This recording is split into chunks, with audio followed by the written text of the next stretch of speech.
Scholars from different fields of education, security experts and policymakers gather at the Gaba Hall of the Nigerian Defense Academy in Kaduna for the 18th Annual International Conference organized by the Society for Peace Studies and Practice. The conference, with the theme Community Engagement, Networking, Kinetic and Non-Kinetic Capabilities for Tackling Insecurity in Africa, is aimed at resolving security challenges using other methods than military intervention. We therefore suggest that if we leverage on our human and natural resources. In his lecture, the guest speaker, Professor Freedom Onoha, notes that the use of kinetic measures to address the lingering conflicts that have plagued the African continent for several years have not yielded the desired result. The problem is that we have not come to terms on the centrality of community engagement as the sinew, as the bond, as the glue for connecting these two approaches, for them to be effective, for them to be impactful, for them to be successful. And it's on the basis of that I want to share my core argument. Even if I don't run through the entire slide, my core argument as I presented in the slide before you is that community engagement offers a veritable sinew for stitching together the kinetic and the non-kinetic approaches to managing security so that it will be sustainable, so that it will be successful, and more importantly, so that it will not be impactful.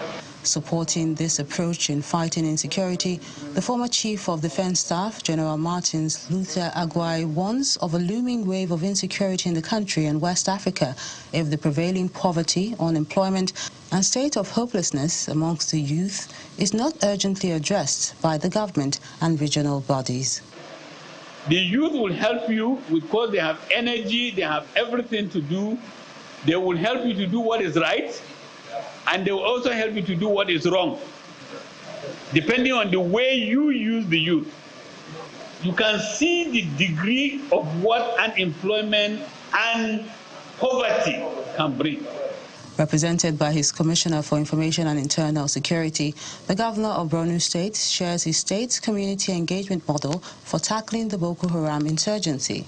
As I speak to you, we are resettling over 30,000 villages for the rest of the year, and this will continue for the rest of the administration's tenure. Now, community engagement. This is the binding force, as clearly proved by Professor Noah. Community engagement is the binding force for the kinetic and the non-kinetic. If you know you're going to come at the end of the day to a table, why start the conflict in the first place? And that's why we want to research, rub minds with people of high intellectual capability to see if we can research and find ways of using peaceful means to resolve issues. The consensus by stakeholders is that community engagement remains a veritable tool to address the nation's contemporary and emerging security challenges due to the fact that when the people are carried along, they are more likely to cooperate with security agencies and share intelligence information in order to participate in non-kinetic initiatives.